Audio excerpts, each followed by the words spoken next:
Gurur Brahma, Gurur Vishnu, Gurudeva Maheshwara, Guru Sakshat Parabrahma, Tasmai Sri Gurave Namah. I bow to God and Guru in all of you. I would like to read today from the same book, Conversations with Yogananda, a passage that's very interesting. The master was talking to the famous Italian soprano, Curci, who was a student of his, and he said, he was talking about her, I was talking with her one day, and she said to me, with conviction, I have no desires. A little while later, however, she remarked enthusiastically, in heaven I will sing and sing. I commented with a chuckle, didn't you just tell me you have no desires? The sense of being a separate egoic self, he explained on other occasions, begins with the astral, not with the physical body. The soul is individualized spirit.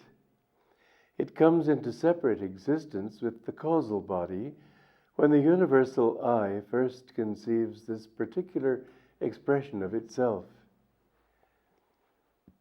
The soul then energizes that expression, clothing it first in an astral body of light.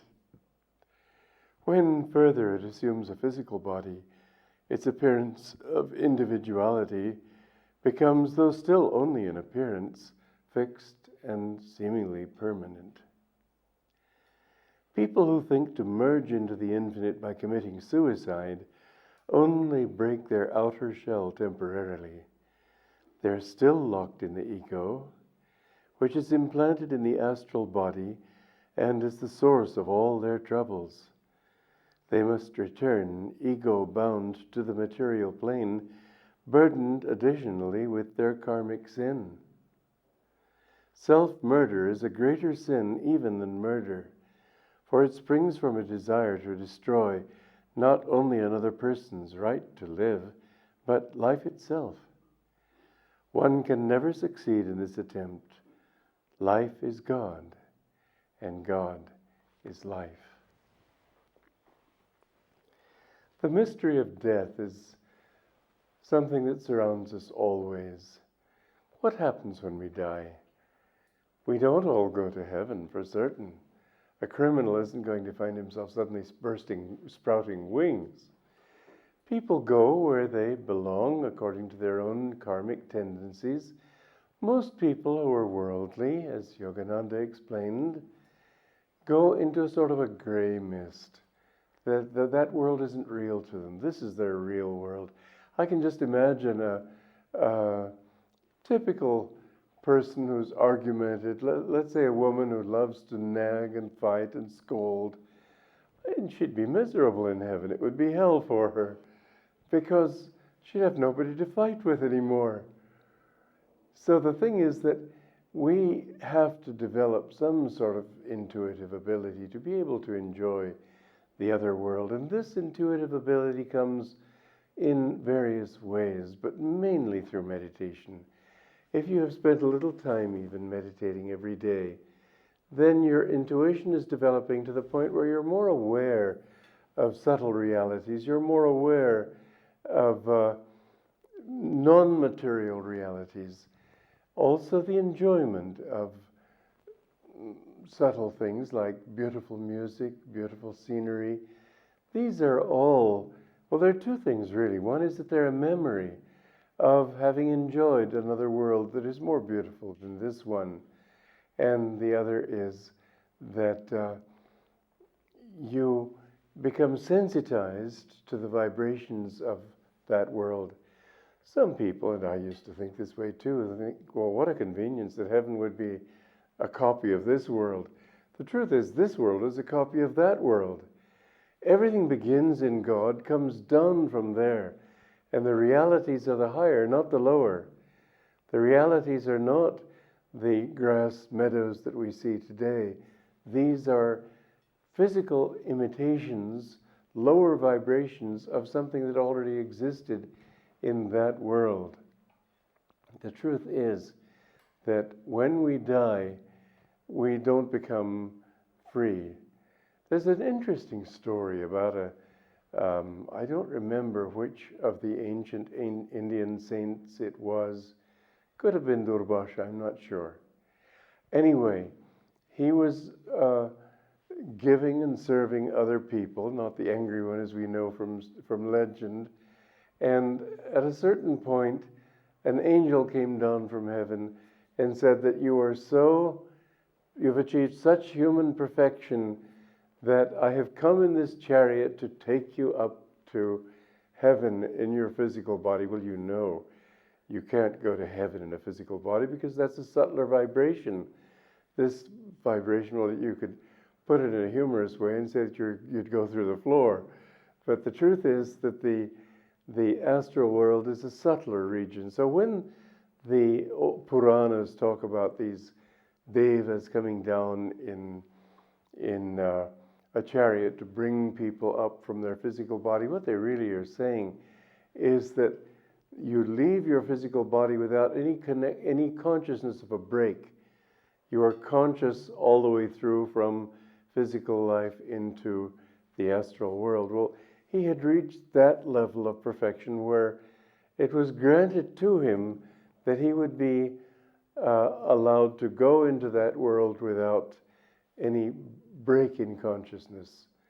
And this saint was a little skeptical. He said, well, why should I want to go to heaven? He was seeking God, you see. And the angel said, well, you're a most peculiar fellow, but in as much as you've asked me, I have to answer. And what happens is that when you live in heaven, you get to mix with the devas, and you get to live in beautiful regions of light and mix with exalted beings. And the saint said, well, this is all very nice, and I appreciate it, but from my experience of life, everything has a catch. Is there anything wrong with going to heaven? Well, the Deva said, well, you're a most peculiar fellow, but yes, since you asked me, I have to answer. There are two disadvantages. Yes, you get to mix with the Devas, but you can't advance spiritually.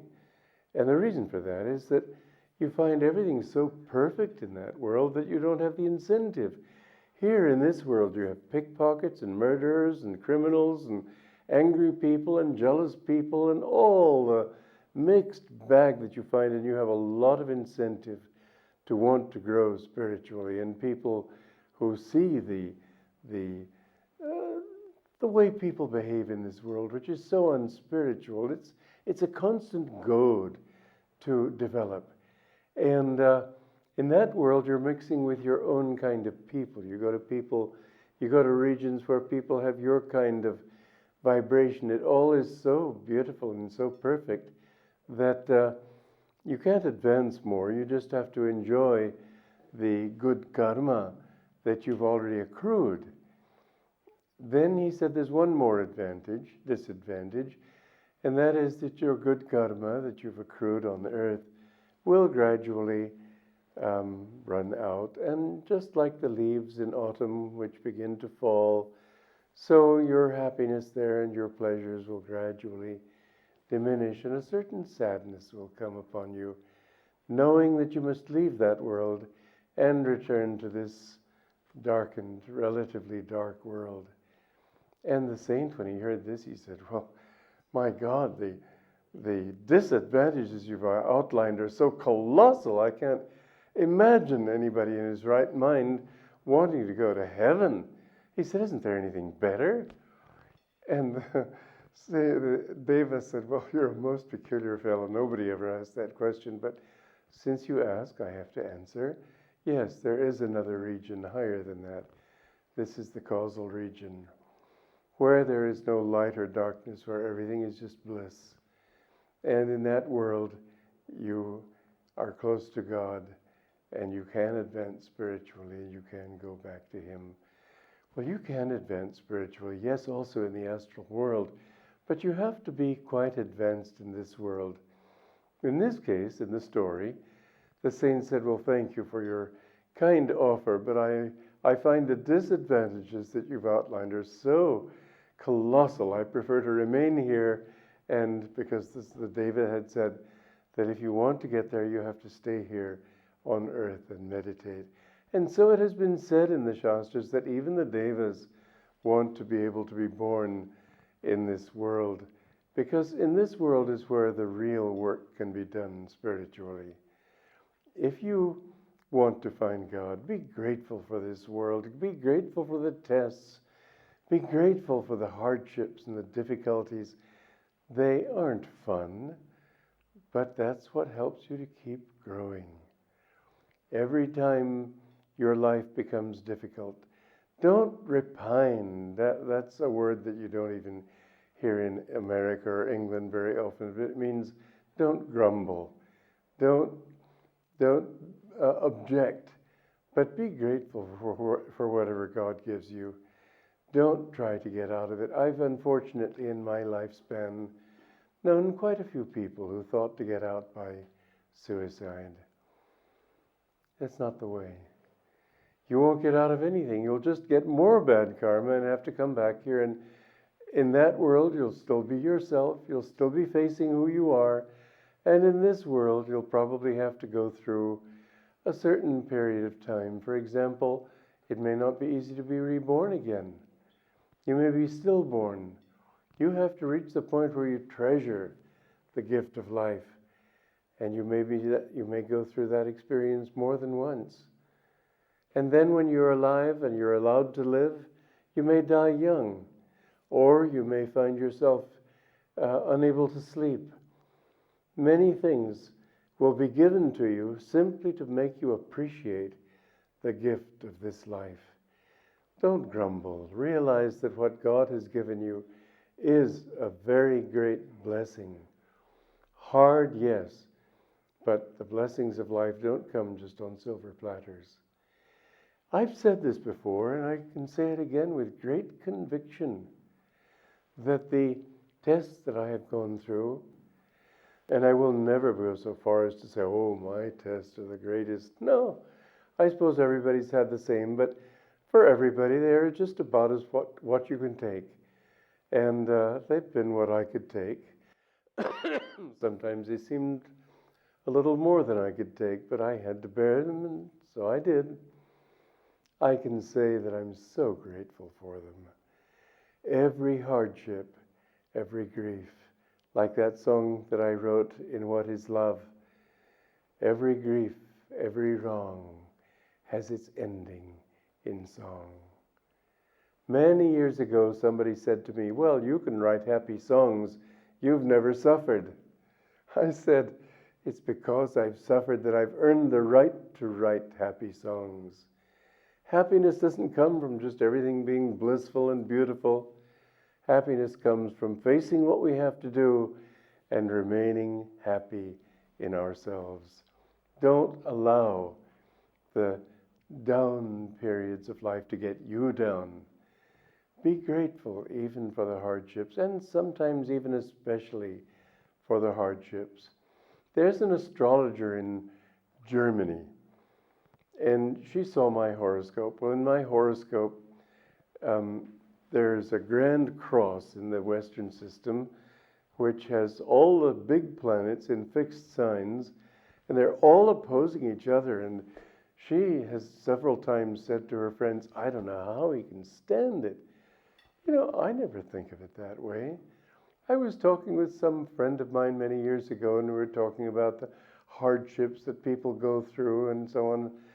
I said to her, you know, it's strange. I don't seem to have any hardships. She said, oh my God, no hardships. She started listing the troubles I'd had just in that 1 year that she'd known me. And I said, well, yeah, I guess so. But like one day, we had just built our temple at our new retreat in our community at Ananda in California, and it burned to the ground. And I came into a store nearby, and the lady there, she was French, she said, oh, you're singing? My gosh, in my house built on the ground, I suffered for weeping for 6 months. I said, for God's sake, I lost my temple. I didn't lose my voice. Why shouldn't I sing? Why not just accept what is? You can be happy in yourself no matter what happens. And you know, even if you're going through a hard time now, you know it's going to change. Sooner or later, life perks up again. The sun comes through. Learn to live in your own inner sun. This is the understanding that we need to come to, that life is just a dream. Don't take it too seriously. The day will come when you will wake up in the other world and everything that happened here won't seem that real to you. If you remember it, you might not, but it won't be the same. There was a student of Yogananda's, it's in this book too, but I'll mention the story now. She died of breast cancer, and he prayed for her, and he found her in the astral world. An angel was leading her away, and she was pausing to look at a beautiful meadow. The flowers, the fields, the meadows, everything is so much more beautiful in that realm. If you've meditated a little bit and have gone to a higher realm, not dark realms. And he called to her, and she didn't remember him at first, and he touched her. Then suddenly she remembered. She said, I'll never forget you again. She said, all that cancer is gone. And her life was so blissful. Don't live too much in this world. Don't live too much in this now. There's another now. There's the momentary now that passes from moment to moment. There's the eternal now that never changes. Live in that, because that's who you really are. You have come from God. You are His child. You're a part of Him. In fact, you're as old as He is, because there's nothing else in existence except God. Like little particles of glass on the ground, the sunlight shines on every particle, and each particle seems to have its own light. But in fact, it's only a reflection of the one sun. And so each one of us seems individual, but we're reflecting the light of the infinite. Each one of us is only glimmering with His light. And then the trouble is, we sort of bury that consciousness of Him by getting involved in desires and attachments and programs and plans and disappointments and so on. And so that light begins to grow dim and dim until by the time death comes, most people are exhausted. They've fought, they've lost to a large extent. They may have won some, then they have to come back again, all again, ready for another battle, another adventure. But it's all a dream. Don't take it seriously. God is your reality. God bless you.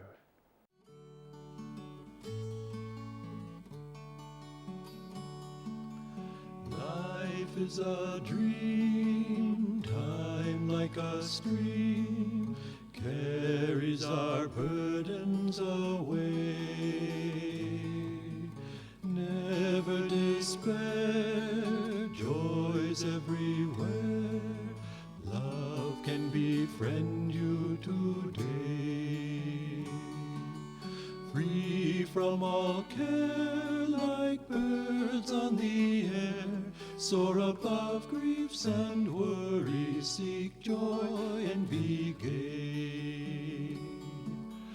Often on earth, things of great worth, worldly ambitions defy. Sometimes a friend helps us ascend up from life's cares to the sky. Love is a star, though shining afar, it can guide us and help us toward light to draw nigh. Life is a dream, time like a stream, carries our burdens away. Never despair, is everywhere. Love can befriend you today. Free from all care, like birds on the air, soar above griefs and worries, seek joy and be gay. Often on earth, things of great worth, worldly ambitions defy. Sometimes a friend helps us ascend up from life's cares to the sky. Love is a star, though shining afar. It can guide us and help us toward light to draw nigh. Love is a star, though shining